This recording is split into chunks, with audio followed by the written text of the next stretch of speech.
UMKM itu secara pajak itu bisa pribadi, bisa juga berbentuknya berbadan hukum. Cuma bedanya kalau UMKM itu sendiri penghasilan secara peraturan perpajakan itu dianggap masih UMKM kalau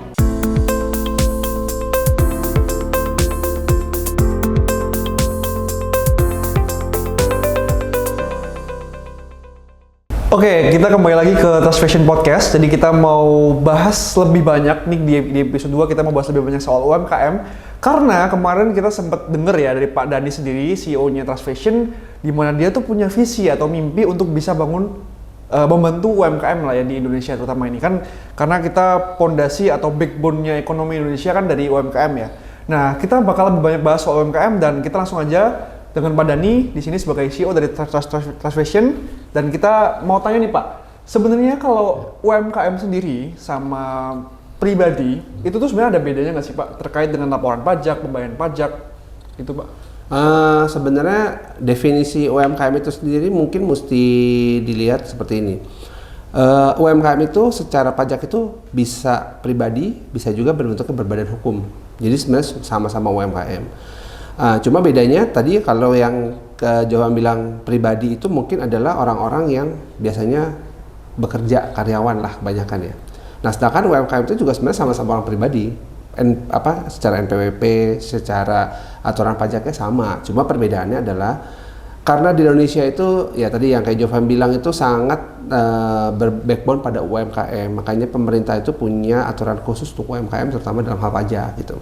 Nah, pajak UMKM itu kan mungkin udah banyak yang tahu juga bahwa dikasih insentif bahwa bayar pajaknya cukup 0,5% dari omset yang dia punya lah. Nah, jadi pada saat si pribadi ataupun badan itu masih berstatus UMKM yang secara bisnisnya itu UMKM itu secara aturan itu masih di bawah 4,8 miliar setahun, ya mereka berhak untuk bayar 0,5%, baik itu pribadi maupun itu si bentuknya PT atau CV. Nah, tinggal cara pelaporannya adalah kalau yang misalnya kita ngomong pribadi yang biasa, itu kan lapornya biasanya kan dari bukti potong dan sebagainya. Nah, kalau UMKM ini kebanyakan mereka store sendiri, jadi mereka bayarin pajaknya mandiri lah. Mereka bayarin pajak 0,5% dari omset. Habis itu nanti tinggal di akhir tahun tuh melakukan pelaporan atas omsetnya dia setiap bulan seperti apa. Kurang lebih gambarannya kayak gitu. Oke, sebentar kita sebelum menjelaskan lebih dalam nih Pak. Sebenarnya definisi UMKM nih buat teman-teman yang belum tahu ya, itu sebenarnya penghasilan antara berapa sampai berapa, dan kalau misalnya mau naik level itu pendapatannya mulai dari berapa Pak? Oh, jadi kalau UMKM itu sendiri penghasilan secara peraturan perpajakan itu dianggap masih UMKM kalau dalam setahun itu masih di bawah 4,8 miliar. Okay. Itu batasannya. Setelah 4,8 miliar barulah dihitung menggunakan tarif normal yang which is untuk PT atau CV itu tarifnya 22%. Untuk pribadi itu yang menggunakan progresif yang 5-35%, tergantung berapa omset yang didapat. Nah, jadi batasan 4,8 M ini tuh yang menentukan dia tuh masih UMKM atau dia tuh udah bukan UMKM lagi. Gitu. Oke, tapi kalau misalnya UMKM itu kan sebenarnya kebanyakan nggak punya PT atau CV ya Pak, atau berbadan hukum. Berarti kayak misalnya kayak usaha kelontong atau mungkin mungkin kayak usaha bisnis kecil online shop gitu, kan itu masuknya UMKM dan kayaknya nggak perlulah lapor pajak, nggak perlulah kayak bayar pajak kan masih kecil gitu. Nah, menurut Bapak gimana tuh Pak? Ya sebenarnya gini, tujuannya kita ngelapor pajak itu kan adalah pertama mengikuti peraturan yang ada di Indonesia, ya kan. Kedua, dengan pajak yang dia bayar, penghasilan yang dia dapat itu bisa dilaporkan sebagai harta, ya kan. Misalnya kita si A mau punya penghasilan 3 miliar gitu misalnya setahun omset itu kan mungkin bersihnya 1 miliar. Nah, pada saat dia membayar 0,5% dari 3 miliar itu, dia sudah bisa mengakui 1 miliar untuk dia belanjakan harta. Kan prinsipnya kan orang berusaha kan nggak mungkin uangnya mau dihabisin semua kan. Iya. Pasti mau ditabung, ada yang mau dibelikan harta gitu kan. Pada saat dia tidak membayar pajak itu, berarti kan dia tidak bisa membeli hartanya. Karena orang pajak akan nanya, kamu dapat 1 miliar belanja rumah ini dari mana penghasilannya? Kan kayak gitu kan. Orang kan akan melihatnya seperti itu gitu. Makanya fungsinya dia bayar pajak UMKM itu ya supaya hasil usahanya itu bisa digunakan untuk membeli hartanya. Gitu. Oke. Kalau biasanya UMKM itu kan lebih ke ya udah kalau misalnya gue dapat penghasilan nih dari usaha gue nanti itu juga bisa sebagai pemasukan gue lah. Berarti intinya kayak belum ada gaji lah ya Pak. Tapi kalau misalnya dia udah dapat kayak gaji, misalnya saya nih punya usaha F&B, saya penghasilan tapi setahun belum sampai 4,8 M tadi Pak ya. Yeah. Nah itu sebenarnya itu perlu nggak sih pemisahan antara gaji dan pendapatan secara umum kalau misalnya belum punya PT atau CV? Oke, jadi maksudnya ini dia bekerja, habis itu dia punya usaha juga? Enggak, ini tetap usaha sendiri, cuman dia mengalokasikan pendapatannya untuk gaji. Tapi itu belum berbadan hukum, Pak. Gaji itu gaji karyawan? Gaji karyawan, gaji buat dia sendiri. Oke. Nah itu gimana Pak? Bapak? Oh, jadi ini prinsipnya berarti sama nih ya, ini UMKM, tapi dia ada alokasi biaya? Betul. Oh, gini. Jadi kalau balik lagi ke UMKM itu kan tadi berdasarkan omset, berarti biayanya dia nggak hitung lah ya. Nah, tapi sebenarnya orang itu boleh memilih untuk menggunakan metode yang lain, nggak harus UMKM.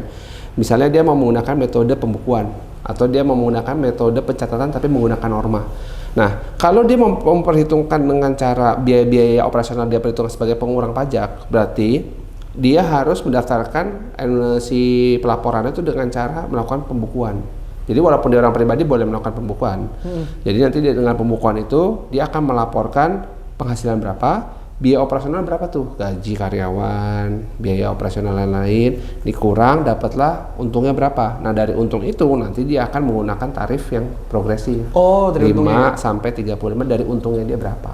Gitu. Bukan dari omset Pak? Bukan, karena omset acuan yang 5 sampai 35% itu dari keuntungan. Gitu, untung bersihnya. Gitu. Tapi kalau misalnya omsetnya kita kecil, tapi dari sisi cash flow-nya nih cukup kenceng, muter terus nih untuk biaya barang, beli barang, dan sebagainya, itu dari DJP sendiri ngeliatnya gimana Pak? Sebenarnya kan yang dilihat DJP itu kan secara peraturan pajak kan yang dilihat kan laporan laba rugi kan pasti kan.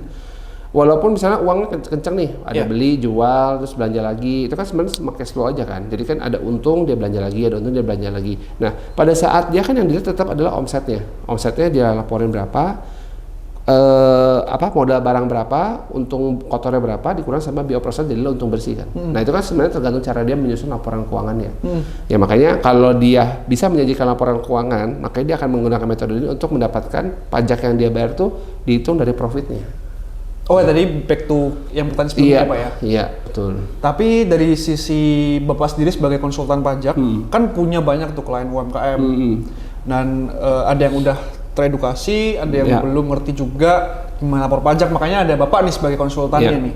Boleh cerita nggak Pak pengalaman Bapak untuk handle pengusaha-pengusaha atau yang punya bisnis kecil UMKM gitu dari sisi Bapak sendiri yang udah teredukasi gimana kliennya dan yang belum tuh gimana, mungkin ada case-case yang mungkin bisa diceritain Pak yang unik gitu. Sebenarnya kalau kita ngomong mungkin yang pribadi dulu lah ya, paling gampang lah ya. Kalau pribadi itu kan prinsipnya kan mereka berbisnis itu kebanyakan rata-rata tuh nggak punya pembukuan yang rapi lah. Karena kan ya anggapnya bisnisnya kecil kan, misalnya bisnis setahun mungkin 1 M, 500 juta, itu kan masih kecil lah. Nah mereka biasanya prinsipnya ya udah saya tahunya bayar pajak 0,5% aja dari omset saya. Mereka punya acuan seperti itu. Jadi pada saat melakukan itu ya setiap tahun begitu. Lapor bayar pajak 0,5% setiap bulan, lapor bayar pajak setiap bulan. Itu yang umumnya UMKM lakukan. Tapi ada juga beberapa UMKM, beberapa pebisnis itu ya punya beberapa bisnis usaha tapi kecil-kecil. Misalnya dia ada bisnis snack, habis itu ada bisnis mungkin dagang toko baju juga, ada dagang lagi yang misalnya toko mainan, tapi kecil-kecil semua nih. Nah biasanya mereka ini umumnya yang kita lakukan tuh ya CV masing-masing, CV-nya itu ada sendiri-sendiri karena kan beda-beda usaha kan. Tapi ya masing-masing UMKM. Jadi semua lapornya 0,5%. Tapi hasilnya dia bisa dapat dari semua CV-nya. Biasanya kayak gitu. Biasanya kalau bisnisnya udah agak banyak, tapi walaupun kecil-kecil mereka biasanya bagi. Ada juga sih yang nggak bagi, cuma biasanya di encourage untuk dibagi supaya satu pajaknya lebih efisien, kedua itu lebih gampang untuk mengatur pembukuannya gitu. Ada yang complicated nggak Pak dari sisi pelaporan pajaknya untuk case kliennya Bapak ya? Complicated gitu. Untuk level UMKM atau yang Yang UMKM dulu. UMKM. Heeh. Kalau UMKM yang complicated agak jarang sih, soalnya nggak laporan pajaknya straightforward. Kan cuma bayar 0,5% biasanya kan. Umumnya 0,5% bayar, habis itu udah gitu kan. Oke. Maksudnya apa namanya? Ya tinggal lapor gitu. Tinggal lapor itu bisnis UMKM tuh. Jadi kalau menurut saya yang lebih complicated itu sebenarnya yang jasa lepasan. Freelance ya? Freelance. Contohnya freelance nih dokter, Heeh. agent asuransi, itu yang saya pegang tuh biasanya. Oke. Nah itu kan mereka kan kalau dokter misalnya dia bekerja di rumah sakit lebih dari satu kan. Nah itu kan dapat bukti potong dari rumah sakit banyak banget tuh. Ya saya nggak tahu lah itu kategori dia UMKM atau freelance ya. Kalau menurut saya sih dia freelance. Karena kan dia nggak punya bisnis, sebenarnya kan dia kerja kan di rumah sakit itu. Betul. Kan. Cuma kerja lepasan.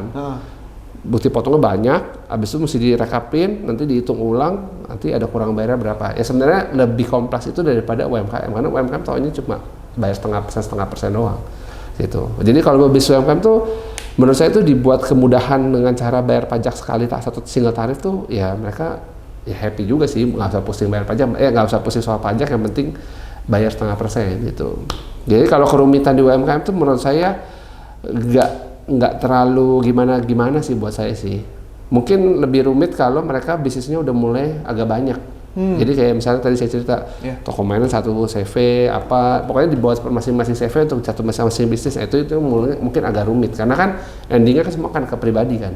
Nah itu yang menurutnya ya kerjaannya banyak lah, walaupun dia sebenarnya UMKM tapi jadi kerjaan cukup banyak gitu. Itu yang menurut saya agak butuh waktu untuk mengerjainnya. Gitu. Iya. Berarti lebih complicated untuk yang pekerja lepas ya tadi. Iya, karena dokter agent asuransi itu biasanya atau pokoknya yang dapat bukti potong dari berbagai institusi, nah itu yang lebih kompleks buat saya. Ngumpulin datanya itu lebih banyak dan nambah-nambahinnya gitu. Biasanya mereka itu butuh bapak atau butuh konsultan. Itu tuh sebenarnya untuk bantu ngecekin, bantu nyusun laporan keuangannya atau apa sih Pak biasanya? Bapak yang handle biasanya? Kalau dia UMKM pribadi sebenarnya kan biasanya jarang nggak perlu laporan keuangan. Biasanya sih sebenarnya lebih karena mereka nggak tahu cara lapornya sih. Yang saya bilang masalah edukasi dan sosialisasinya. Sistemnya kan makin lama makin canggih. Kayak sistem baru yang sekarang Cortex ini, saya yakin pasti banyak wajib pajak pribadi itu yang juga nggak tahu cara lapornya gimana. Karena udah berubah banget dari yang sistem sebelumnya. Dan itu kan makanya akhirnya cari, ya mungkin bisa sih ke kantor pajak, datang aja kantor pajak. Tapi ke kantor pajak itu permasalahannya tenaga orang yang bantu untuk ke helpdesk itu nggak banyak. Jadi ngantri. Nanti perhatiin ya, dengerin apa nih, bener nggak omongan saya?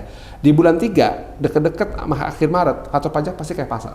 Ramai banget. Karena kan setuju encourage untuk bayar pajak, lapor pajak, pasti ramai. Dan biasanya emang di kantor pajak tuh udah ada tim khusus, biasanya udah dibikin helpdesk, tapi tetap nggak akan cover jumlah. Jadi gini, jumlah persentase kantor pajak tenaganya dibanding sama jumlah penduduk Indonesia itu nggak sebanding.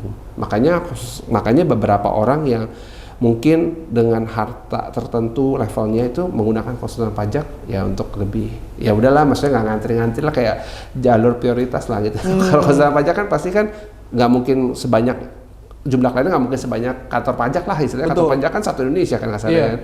Kalau kita kan paling ya orang-orang yang memang mau willing untuk bayar kita gitu lah istilahnya kayak gitu. Jadi ya mereka pakai jasa kita untuk bantu lapor sebenarnya, karena mereka nggak tahu cara lapornya dengan kerumitan sistem yang ada. Dan juga karena sistemnya tuh masih belum otomatis, jadi masih banyak tuh yang harus kumpulin data manual dan harus masukin satu-satu ke dalam sistemnya. Gitu. Padahal kemarin sempat ada Cortex kan sebenarnya harusnya lebih membantu ya. Tapi kemarin sempat, kalau nggak salah saya sempat lihat Cortex sempat bermasalah ya Pak ya? Iya, sampai hari ini pun masih sebenarnya. Masih. Jadi kan bertahap tuh ya. Maksudnya awal pertama kan ya paling kacau udah 2 bulan pertama lah ya. Pasti udah tahu beritanya juga sampai istilahnya ya isu-isunya macam-macam lah pokoknya 2 bulan pertama. Habis itu kan mulai mereda, bulan ketiga, 4 mulai mereda. Nah terus sekarang nih mau laporan SPT lagi nih. Nah kemarin pas beberapa kali itu juga banyak tiba-tiba faktur pajak nggak bisa dibuka, akses ke Cortexnya lambat, habis itu juga kadang-kadang suka down, habis itu kayak sekarang ini mau pelaporan SPT pribadi nih. Nah saya udah coba beberapa tuh, kadang-kadang pas narik data tuh suka double, nah kayak gitu-gitu. Ya itu yang di luar kuasa maksud saya. Itu yang harus biasanya ya akhirnya kalau ditanya ke helpdesk nih misalnya, Ya jawabannya dia juga tunggu ntar diperbaikin sama tim IT-nya gitu aja. Aduh, sistemnya bobrok banget Pak. Ya mungkin kalau lihat positifnya ya mungkin butuh waktu, nggak mungkin implementasi sistem itu 1 tahun jadi, kita ngomong mungkin bisa 5-10 tahun lagi baru benar-benar stabil. Itu juga kalau nggak dirubah lagi sistemnya. Iya.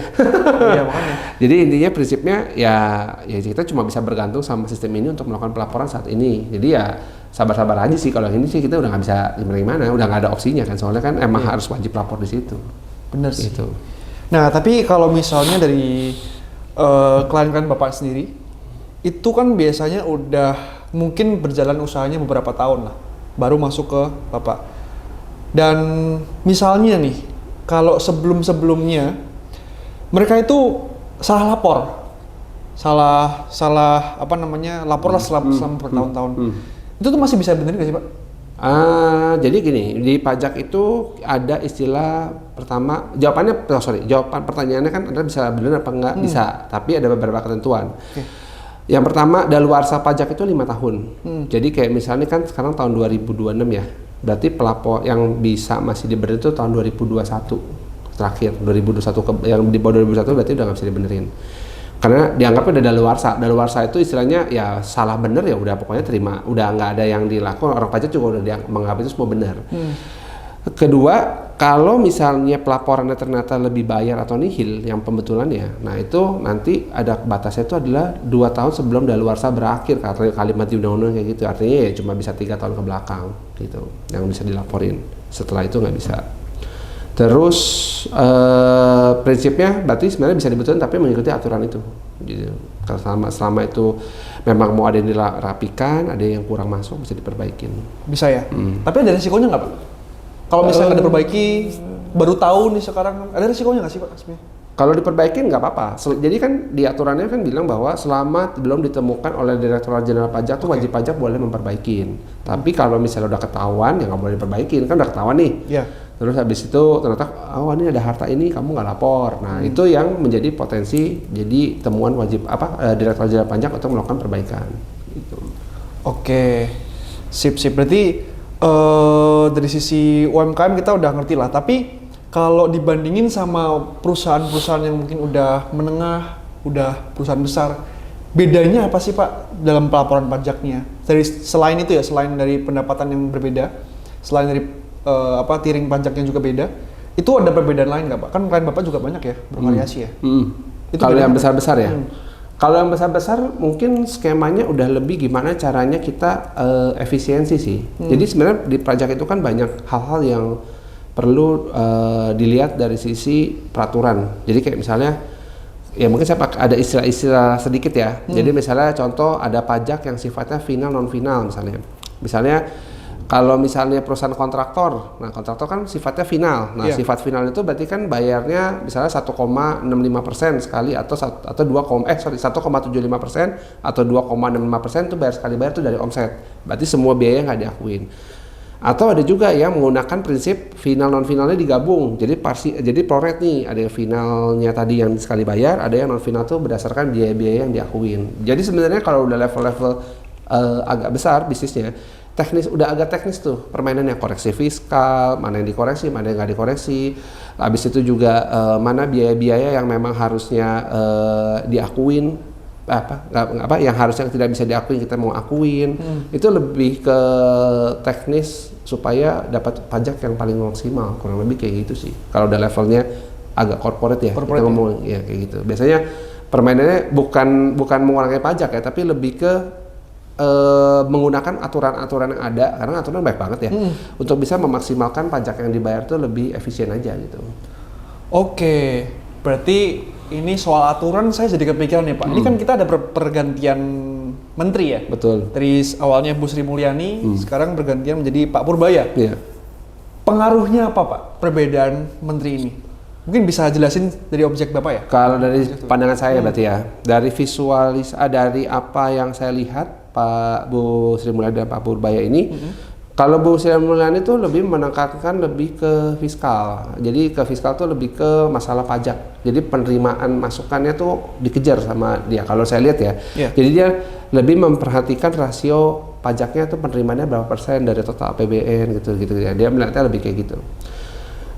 Kalau kebijakannya Pak Purbaya itu saya lihat lebih ke moneter. Jadi lebih kayak dia kalau perhatiin nih kalau di berita ya SG bakal sampai sekian 10.000 gitu kan. Lebih ke kasih optimisme market gitu kan. Terus kayak lebih ke ya kalau saya lihat banyak kan lebih ke ya menanggulangi yang mungkin kurang baik dari sisi birokrasi lah ya, orang-orangnya mungkin baik yang diganti. Saya lihat sih lebih kayak gitu ya. Dan satu lagi yang mencolok adalah kalau Ibu Sri Mulyani itu kayak jarang tampil di media. Kalau udah ya kayak tiap hari di media ada. Tiap hari ya. Jadinya saya ngeliat tuh itu jadi sesuatu yang ya mungkin ada positif ada negatifnya juga ya. Karena dari sisi positifnya mungkin kepercayaan orang makin naik. Ya tapi ya kalau melihat ngomong kayak gitu tiba-tiba IHSG ambrol sih lain lagi. Saya juga nggak tahu nih arahnya mau kemana IHSG. By the dip. Kan dia selalu bilang kalau saya jadi investor saya beli pasti sekarang gitu kan, ngomong kayak gitu. Tapi saya nggak tahu lah, itu kan ya sebenarnya secara prinsip dia orang yang bisa memberikan motivasi dan optimisme kepada market lah.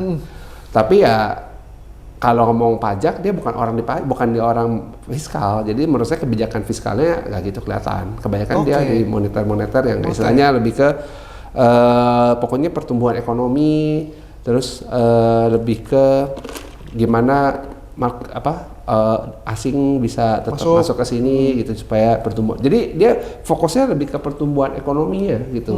Kalau Bu Sri Mulyani kan lebih gimana anggaran dipangkas, penerimaan masuk ya kayak ibu rumah tangga kurang lebih.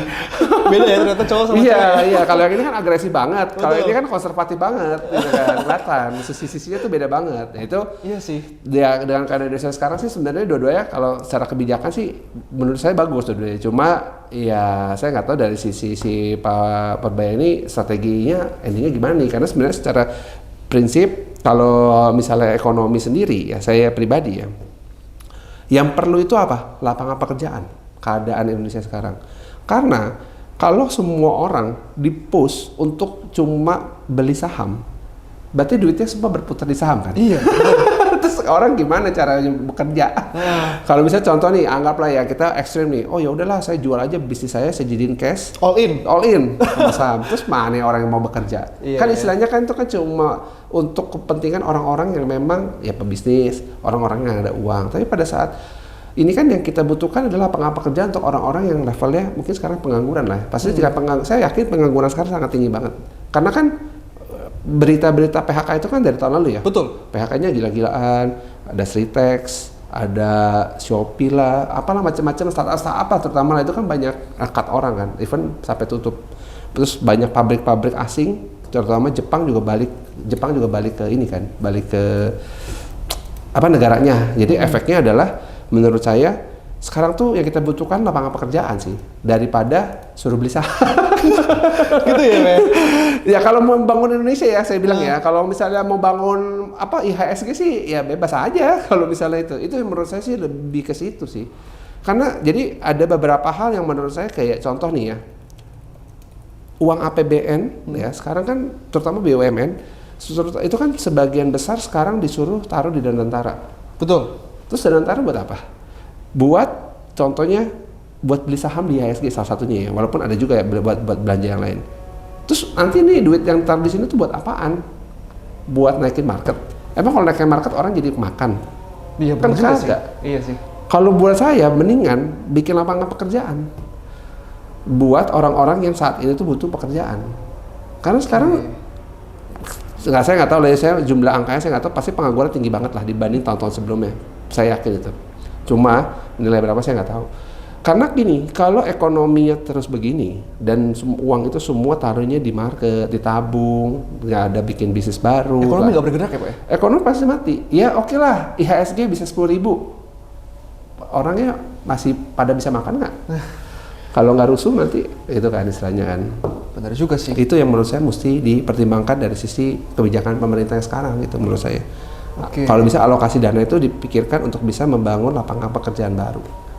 Tadi menarik sih Pak, kayak saya belum nyadar ternyata memang sebenarnya lebih penting untuk bisa menggerakkan ekonomi daripada kita investasi di saham misalnya. Jadi kan bisa dibilang ini banyak pengangguran, pengusaha juga belum banyak ya, pekerja juga mungkin banyak yang kena PHK. Jadi sebenarnya ini kebijakan yang harusnya fokusnya ke pergerakan ekonomi Pak. Berarti sebenarnya ini pengaruhnya dari Menteri Keuangan ada pengaruh nggak? Apakah itu berdampak atau sebenarnya ini tugasnya siapa sih Pak sebenarnya? Ya kalau ditanya tugas siapa sih, sebenarnya tugas kita bersama lah ya. Cuma masalah pemangku kebijakan ini, penguasa-penguasa yang di kementerian, di MPR, DPR itu harusnya aware untuk mengenai masalah orang-orang yang butuh pekerjaan ini. Karena tantangannya kan nggak cuma masalah pekerjaan, teknologi juga merupakan tantangan kan. Sekarang kan orang-orang ya mungkin udah tahu ya, banyak yang AI yang udah menggantikan profesi-profesi tertentu kan juga udah cukup meresahkan lah ya. Sedangkan orang tetap butuh hidup kan. Betul. Habis itu juga banyak orang yang akhirnya kejerat mungkin beberapa pinjol-pinjol yang bunganya lumayan, akhirnya kan jadi kecekek juga kan karena nggak ada penghasilan kan. Jadi menurut saya tuh kebijakannya lebih fokusnya mau kemana gitu pemerintahan. Kalau sekarang kan kalau saya lihat pemerintah itu lagi fokusnya tuh bangun MBG. Iya betul. Kemarin sempat Pak Prabowo bilang katanya dari MBG itu bisa menghasilkan 1 juta lapangan pekerjaan baru Pak katanya. Iya benar, tapi prakteknya kalau saya lihat ya, saya lihat sendiri prakteknya itu kebanyakan ya mungkin di media juga ada, ini bukan hal baru, adalah yang diberikan tuh adalah orang-orang yang memang deket sama pemangku penguasa. Oke. Ya pasti ada berita kan siapa ini dapat sekian puluh titik, tapi ada hubungan nih sama yang ini. Karena yang ini ada hubungan sama ini. Menurut saya itu ya skenario-nya menurut saya lebih ke ya akhirnya ujung-ujungnya buat di dalam-dalam aja gitu. Nggak ada ngomongan untuk semua rata satu Indonesia tuh jadi yang punya bisa bekerja bareng tuh nggak juga. Itu menurut saya masih banyak celahnya lah. Dan itu kan juga pasti kan saya yakin juga mungkin ada beberapa anggaran-anggaran itu nggak tepat sasaran juga ya berdasarkan pengalaman ya. Walaupun saya nggak tahu ntar ini tepat sasaran tersebut apa enggak, tapi pasti ada hal-hal yang akhirnya nggak dialokasikan sesuai dengan rencana kerjanya gitu. Ya itu menurut saya bukan wujud nyata kita bangun sektor industrial. Emang sekarang gini pertanyaannya, emang kalau misalnya kita bangun ini MBG, berarti kan semua orang nih fokusnya cuma bikin makanan. Betul, iya kan? Nah, industri yang lain gimana? Tekstil, industri, ya berarti kan semuanya mati kan? Berarti orang cuma fokusnya buat makan, tapi nggak ada industri yang lain yang bergerak. Industri yang lain tuh cenderung stagnan. Stagnan, ya kan? difokusin soalnya. Iya, dan karena nggak ada lapangan pekerjaan. Karena sebenarnya menurut saya yang dibutuhkan tuh sebenarnya industri padat karya untuk bisa menyerap orang banyak. Makanya dulu kan kalau waktu pabrik-pabrik masih berjaya kan banyak orang daya serapnya bisa mempekerjakan puluhan ribu karyawan. Betul. Sekarang mana? Semua udah pada keluar gitu kan. Nah sekarang mestinya Indonesia nih mikirinnya gimana supaya ada yang memang mau dibangun, dalam artian misalnya kita lagi kekurangan apa nih, apa sih yang bisa kita kelola, misalnya contoh gini, misalnya contoh mau buat ngelola tambang misalnya. Tambang ini contohnya ya, komoditas ini kan sebenarnya masih kita tuh ada sumber dayanya, tapi kita nggak bisa ngelolanya. Jadi kebanyakan tuh orang itu nambang, diekspor. Betul. Nanti diolah tuh di sana tuh, di tempat ya negara yang bisa ngelola. Dijual aja kita. Ya sama aja kan, berarti kan sebenarnya kan intinya kan kita beli barang kita dengan harga mahal. Iya. Kayak kan buat apa gitu kan. Beda halnya kalau kita yang ngelola sendiri nih. Ada pengelolaan. Pengelolaannya kan pasti butuh orang yang cukup banyak dong untuk mengelola apa dan sebagainya. Nanti baru orang yang daya tenaga kerjanya terserap, kita juga dapat dari hasil ekspornya tinggi, dia devisa kita nambah gitu kan. Harusnya begitu.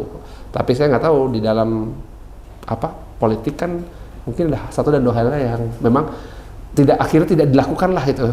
Ini kan hal logika yang umum gitu maksud saya. Umum supaya nambah lapangan pekerjaan. Jadi karena kita sumber dayanya besar, kenapa kita nggak fokus untuk kayak mengembangkan industri yang berhubungan sama sumber daya alam kita gitu. Itu yang saya bingung sampai hari ini. Oke, sebenarnya kan banyak pro dan kontra nih Pak. Dari sisi pemerintah udah berusaha buat masukin investor asing ke sini.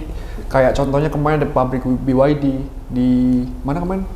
Di apa namanya? Bekasi ya kalau ya, kurang lebih Jabodetabek saya lupa. Terus tapi di sisi lain juga dari SDM kita juga belum siap gitu loh Pak. Banyak pungli, banyak yang belum sadar sama teknologi juga. Itu kan juga jadi PR besar ya Pak. Dimana ini tuh akan sangat sulit ya buat kita semua untuk bisa menghindari hal ini gitu. Solve hal ini. Sebenarnya ini PR yang paling utama buat kita, terutama mungkin buat pengusaha, buat orang-orang retail kayak kita. Apa yang bisa kita kasih, apa yang bisa kita contribute mengenai masalah ini, Pak? Dari sisi kita sebagai pribadi maksudnya? Pribadi, dari pengusaha juga misalnya? Sebenarnya gini, kita itu, saya sendiri pribadi sebagai pengusaha dan beberapa teman-teman itu kita mau loh ngebangun bisnis, ngebangun industri, itu mau. Ya cuma tadi yang kayak Jovan bilang, masih ada pungli, aturannya nggak jelas. Mau bangun satu bisnis, aturannya panjang lebar, susah keluar aturannya. Sebenarnya kan yang salah kan bukan kita sebagai pengusaha kan. Kita udah memberdayakan untuk mau bisa investasi di suatu tempat. Tapi karena izinnya ribet banget untuk mengeluarkan sebuah izin aja, itu yang menyebabkan kita tuh jadi akhirnya mundur kan. Nggak cuma kita, even asing, apalagi asing, kita yang bahasanya sama aja pusing, apalagi dia yang bahasanya beda gitu kan istilahnya kan. Nah, pada saat itu terjadi kan berarti kan sebenarnya kan ini kan harusnya di pemerintahan udah tahu kan masalah ini kan nggak mungkin masalah baru, ini kan masalah udah bertahun-tahun, even mungkin udah sekian puluh tahun, yang harusnya memang bisa dipecahkan dengan sistem yang teratur. Maksudnya, emang akhirnya kan dibuat tuh, dulu tuh nggak ada tuh OSS. Online single submission tuh nggak ada, akhirnya dibuat OSS. Tapi tetap aja pas masuk OSS, tiba-tiba ntar ternyata harus nunggu approval siapa, ntar harus kemana juga, ya sama juga bohong. Akhirnya orang juga nyerah gitu kan. Iya. Dengan keribatan seperti itu, orang tuh akan malas untuk masuk ke negara kita. Coba kita bandingin sama Vietnam. Saya ada cerita juga ngobrol sama beberapa orang yang investasi di Vietnam. Mereka masuk, saya mau investasi sekian triliun misalnya, atau ratusan M lah misalnya. Pemerintahnya welcome, kamu mau tempat di mana saya cariin, izin langsung saya keluarin. Itu negara berkembang kayak begitu yang makanya orang investor banyak yang masuk. Akhirnya semua kan ke sana, nggak masuk ke kita kan. Ya gue mendingan cari negara yang gampang lah izin nih. Orang di welcome sama perusahaan bahkan tempatnya dicariin ukurannya mau berapa. Karena negara dia butuh lapangan pekerjaan untuk menaikkan kesejahteraan orang-orangnya supaya nggak jadi pengangguran. Nah itu yang kita butuhin. Sebenarnya kita tuh kan negaranya gede kan. Maksudnya ya cuma itu masalahnya ini masih ada banyak kepentingan penguasa-penguasa ini yang akhirnya bisnis-bisnis itu kenapa akhirnya nggak ada yang bangun, nggak ada yang dikembangkan, dari asing masuk ke Indonesia juga nggak berani. Ya karena kalau saya lihat ya karena supaya nggak ada pesaing. Kalau saya lihatnya kayak gitu, supaya pebisnis yang sekarang existing dalam artian yang ada hubungan sama penguasa itu ya tetap bisa eksis gitu, supaya nggak ada persaingan. Tapi kan menurut saya itu kan jadi bumerang buat kita. Kalau suatu hari, ini kan negara Indonesia kalau saya bilang ya cukup angka kelahirannya cukup tinggi lah ya, masih tinggi lah dibanding Jepang yang udah nggak malah turun gitu kan, Korea gitu kan. Nah ini kan bakal jadi, kan banyak yang bilang akan ada bonus demografi 2030 kan, banyak lah pasti yang ngomong, ini tinggal 4 tahun lagi nih. Pertanyaannya, bonus demografi itu kan karena populasi banyak, tapi nggak didukung sama apa-apa nih. Oke lah, MBG supaya bergizi makanannya kan, tapi coba realisasinya. Aduh kacau banget. Ya kan, keracunan. Walaupun saya nggak tahu, saya kan nggak ikutan ya. Pokoknya saya lihat berita aja, pokoknya ada yang keracunan, terus porsi makanannya juga nggak sesuai dengan kapasitas yang awal, ya baiknya dikurang-kurangin lah. Ya kan semua pengen untung lah ya. Kita nggak usah munafik lah, saya tahu pasti pengen untung. Tapi ini tuh berarti tuh program-program seperti itu yang menurut saya tuh akhirnya cuma jadi program yang untuk meningkatkan kekayaan ataupun keuntungan untuk beberapa golongan tertentu. Menurut saya seperti itu saya ngeliatnya ya. Karena pada prinsipnya kita tidak sesuai sasaran. Kan pengennya membangun Indonesia maju di 2030. Ini sekarang udah 2026 nih. 3-4 tahun lagi. Iya. 5 lah, 2026 masih baru kan. Ya, 5 tahun. Pada saat 2030 ini program ini nggak jalan semua, ya. itu nanti efeknya akan jadi bola salju di mana akan banyak orang yang tidak bekerja, nggak pengangguran, berarti kan nggak bisa belanja tuh. Yang ada apa? Bisa chaos, bisa akhirnya orang-orang itu akhirnya jadi ya gimana, pengusaha juga nggak bisa bayar karena nggak ada yang belanja barangnya dia. Kan ini kan putaran ya. Iya benar. Pengusaha itu bikin bisnis apapun itu pasti ada customernya. Iya. Supaya bisa gaji karyawannya. Kayak gitulah ya. Ini kan kayak gini. Customernya siapa? Customernya kan orang-orang lagi nih. Orang ini kan harus berpenghasilan untuk bisa belanja customernya. Untuk bisa menjadi customer kita dan belanja di tempat kita. Kalau orang ini semuanya pada pengangguran, siapa yang belanja? Pengusaha juga nggak dapat uang, nggak bisa gaji karyawan. Muter aja terus. Ya kayak gitu kan. Dan itu efeknya jangka panjangnya sangat buruk ya Pak, buat negara ya terutama ya? Pasti, karena nanti at the end, ya bisa mungkin jadi lama-lama jadi kayak negara kayak Sri Lanka gitu nanti. Waduh, keren juga ya.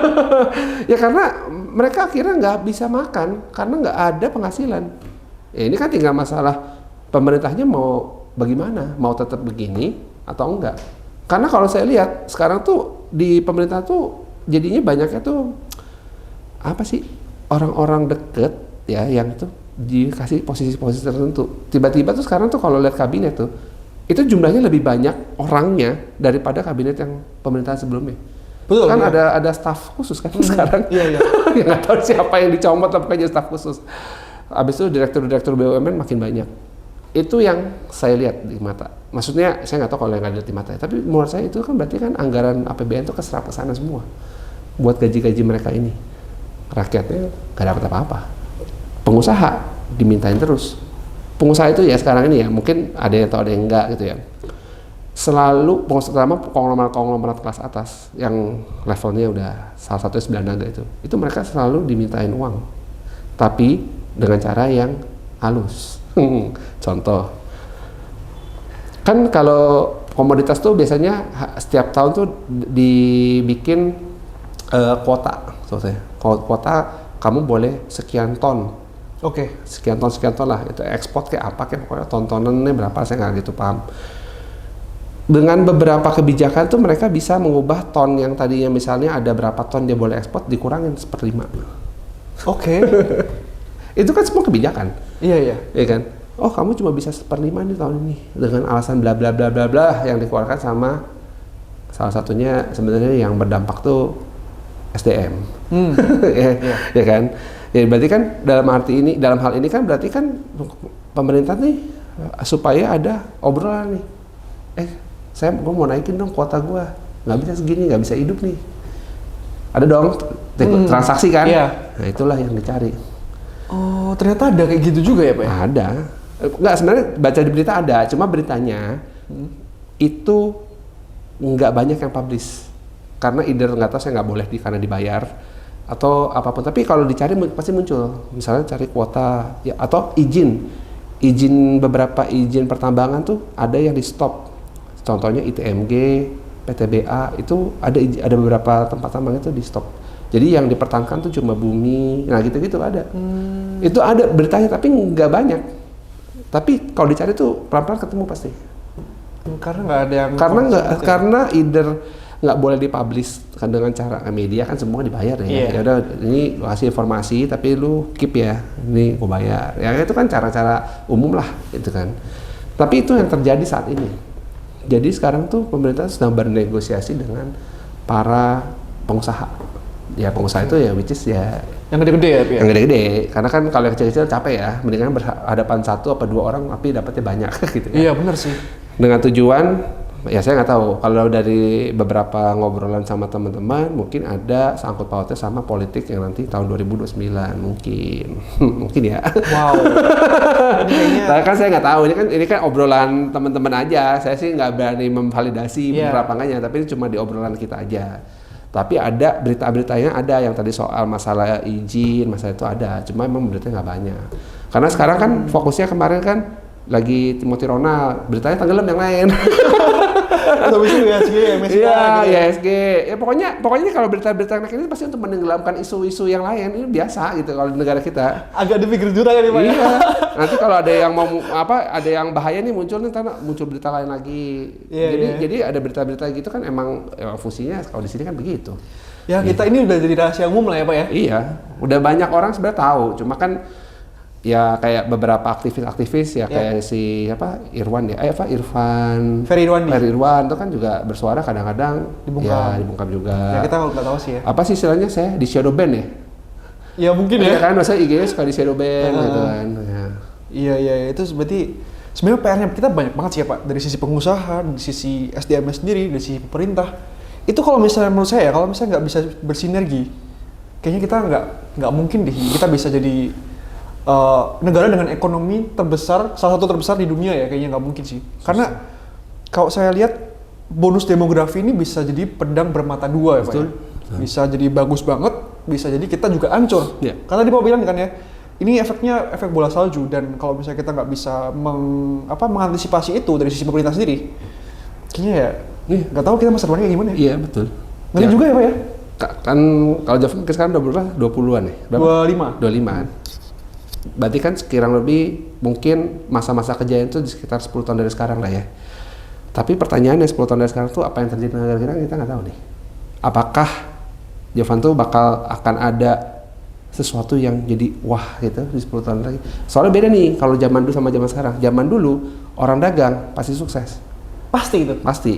Orang jualan baju cuma trading aja bisa untung 30%. Zaman dulu, zaman 10 nggak 10 lah, lebih lah. Mungkin sekitar 15 sampai 20 tahun yang lalu lah. Dagang barang aja, kain, import dari China juga dulu kan ada. Habis itu jual, untungnya margin 30%. Kenapa? Karena nggak ada informasi kan. Kalau sejak ada Tokopedia kan semua harga bersaing gitu kan. Sejak ada marketplace ya kan. Nah, sedangkan nanti 10 tahun lagi kita udah nggak tahu nih, informasi makin terbuka. Yang kita bisa lakukan apa? Lapangan pekerjaan nggak ada, misalnya contoh makin berkurang lah, digantikan sama teknologi. Terus dari sisi ekonominya misalnya membaik, ya akhirnya apa? Pengangguran semua. Wah keren juga ya. Sebenarnya untuk menyelesaikan masalah ini sebenarnya tuh harus dari pemerintahnya itu sendiri sih.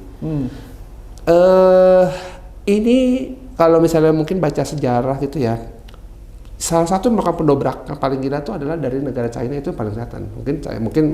Mungkin ada ceritanya. Jadi sebelum, saya lupa nama presiden siapa, perdana menteri siapa, sebelum itu negara China miskin banget. Emang dia miskin basicnya.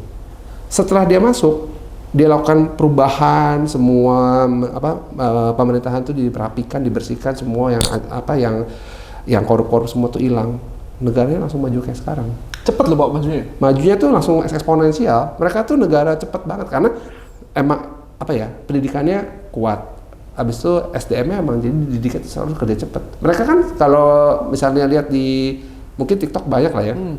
Kerja di pabrik tuh kan kayak nggak lihat gitu, udah tangan sendiri aja ngeliat yang lain. Pokoknya udah kayak robot lah gitu. Tapi iya SDM seperti itu kan nggak banyak, nggak semua negara. Kadang kan negara kita kan kalau saya lihat ya, model kerjanya tuh masih model ya kebanyakan, nggak semua. Adalah model ya gua disuruh apa gua kerjain. Nggak, inisiatifnya agak kurang kan, biasanya kan kayak gitu. Iya, betul. Jadinya tuh ya budaya kayak gini yang menyebabkan SDM kita kelihatan mahal. Kenapa? Tiap tahun naik, UMR naik tiap tahun. Tapi outputnya kurang, skillnya kurang. Iya, outputnya kurang. Jadi karena outputnya kurang, ya orang-orang malas lah investasi di sini. Investasinya mendingan ke Vietnam, yang kalau Vietnam tuh orang-orangnya tipikalnya yang lumayan keras juga karena kan militeran. Iya. Jadi mereka tuh kerja tuh benar-benar berdasarkan speed sama koreksi kalau pas kerja deh gitu ininya. Jadi nggak ada yang ngeliatin yang lain-lain. Kalau kita kan lagi kerja, ya ntar dah gua ngopi dulu. Ya kan yang gitu. Iya, ini secara umum ya, saya nggak bilang semua ya. Tetap aja maksudnya ada orang-orang yang kerjanya kayak budaya-budaya yang militer juga ada. Kita juga kayak gitu, tapi lebih kebanyakan santainya kalau menurut saya. Jadi orang tuh di sini tuh merasa kalau apalagi sebagai investor asing, gua bayar di sini satu karyawan segini, outputnya segini. Gue bayar di Vietnam dengan hal yang sama, outputnya lebih gede 2 kali lipat, ya mending gue ke Vietnam lah. Iya, kita pribadi juga pinginnya kayak gitu ya, maksudnya kayak lihat dari sisi POV pengusaha juga kayaknya better ya investasinya ke Vietnam aja lah yang productivity-nya mungkin 2 kali lipat daripada di sini. Iya, Dan iya dong. Jadi biayanya kalau juga- cost per unitnya lebih murah kan. Iya. Sebagai orang bisnis kan gitu kayak gitu. Betul. Ya.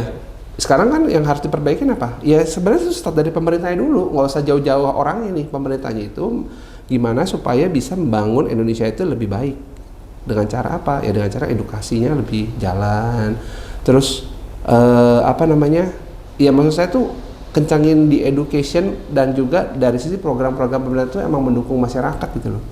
Bukan program-program yang tiba-tiba minggu ini yang ketangkap korupsi siapa?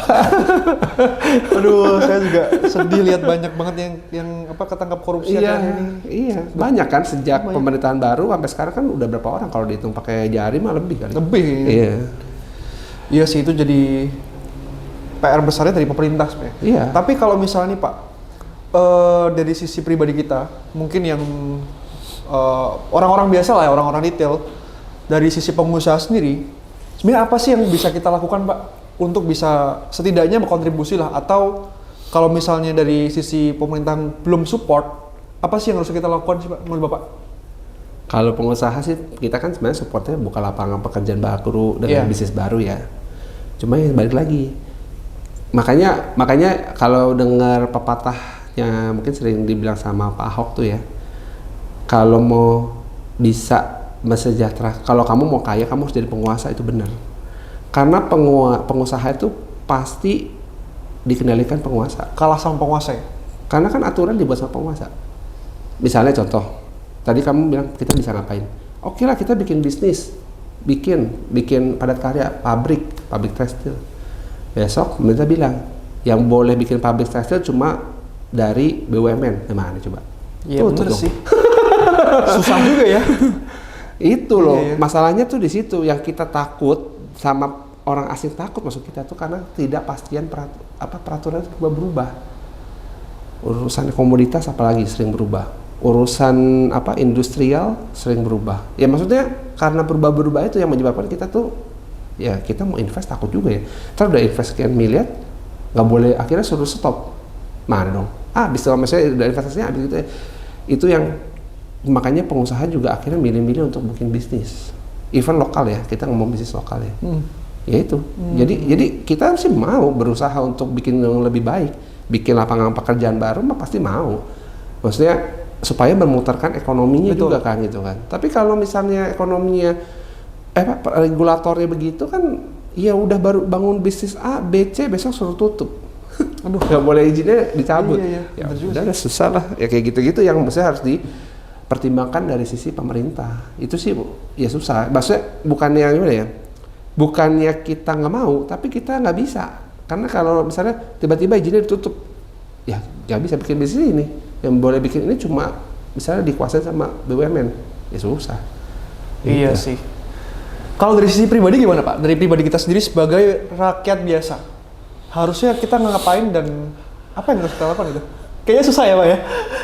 Makanya saya sampai hari ini sih saya belum ada ngomongan, tapi karena gini susah. Kita sebenarnya kalau memang mau mulai dari yang benar harusnya kan dimulai dari DPR, ya kan?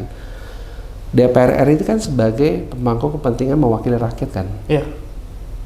Berarti kan orang-orang di sini memang harus bisa, ini start point ya, pasti dimasukkan orang-orang yang memang benar-benar mewakili rakyat. Jangan artis, artis masuk pada.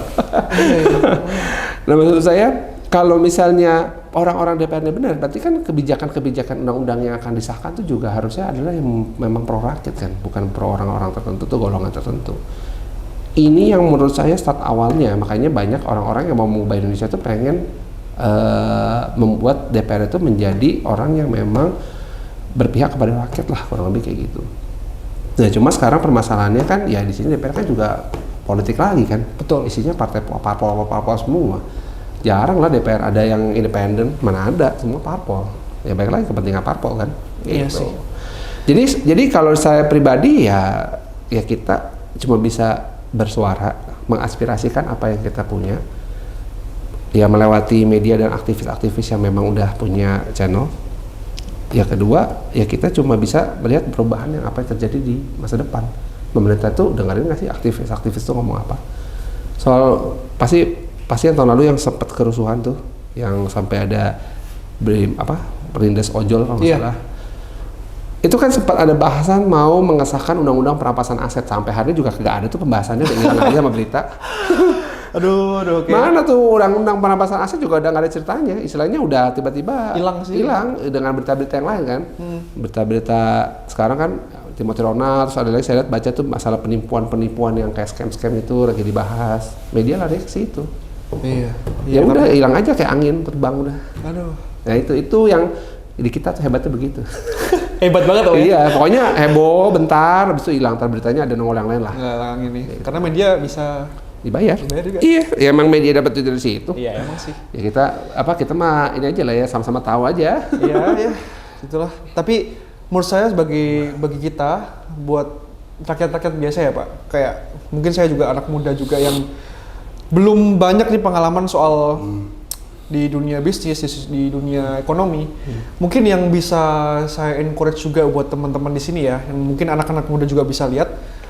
Menurut saya juga kita bisa berkontribusi buat negara itu dengan cara ya kita upgrade skill kita, upgrade ilmu kita. Jadi jangan fokusnya ke apa yang nggak bisa kita kontrol, tapi apa yang bisa kita kontrol lah. Dalam kayak misalnya investasi otak, mungkin kita belajar soal ekonomi, belajar berbisnis dulu. Jadi itu bisa jadi salah satu kontribusi kita lah buat negara. Karena tadi balik lagi SDM itu juga penting buat kita. Kita nggak boleh kalah sama Vietnam, kita nggak boleh kalah sama Singapura. Karena ya itu SDM sangat penting. Makanya kalau misalnya kita fokusnya cuma ke output, kita fokusnya cuma bisa nyalain pemerintah, nyalain pengusaha atau nyalain siapapun lah, itu kayaknya nggak ngefek juga sih. Jadi Bapak setuju nggak kalau misalnya kita fokusnya sama diri sendiri dulu, upgrade diri supaya kita bisa punya literasi yang cukup panjang? Setuju ya Pak ya? Untuk pribadi ya, supaya bisa memberikan kontribusi lebih kan. Kalau dengan pengetahuan yang lebih, kita belajar, ya kan kita belajar ilmu dari negara lain nggak apa-apa kan, tapi diimplementasikan di Indonesia untuk hal yang lebih baik itu nggak apa-apa. Yes. Gitu. Cuma ya baik lagi, karena kondisi negara kita menurut saya nggak baik-baik aja. Ya pokoknya jangan putus asa lah. Kalau menurut saya karena pasti anak-anak muda sekarang tuh lebih melek dari waktu zamannya saya. Waktu zaman saya masih pas pemerintahan mungkin Presiden Soeharto tuh informasi nggak banyak dapet. Kita taunya pokoknya makan dolar cuma 2.000 rupiah. Udah paling gitu-gitu aja kan, yang murah. Pas mau beli baju beli murah, beli mainan juga murah gitu kan. Tapi ya kita nggak pernah tahu kalau ternyata itu semua efek bola salju yang bakal terjadi sampai hari ini. Mana pernah sih tahu dolar bakal 17.000. Udah 9 kali lipat ya Pak? Iya. Gila sih. Itu. Ya itu menurut saya balik ke kita mengupgrade diri udah benar dari Jovan. Tinggal ya kalau ada kesempatan mengapresiasi diri terhadap pemerintah, ya boleh berpartisipasi lah dari sisi apapun ya. Ya walaupun yang dilawan itu penguasa yang menurut saya masih butuh, ya masih perlu waktu untuk sampai bisa berubah. Ya saya nggak tahu kapan tapi.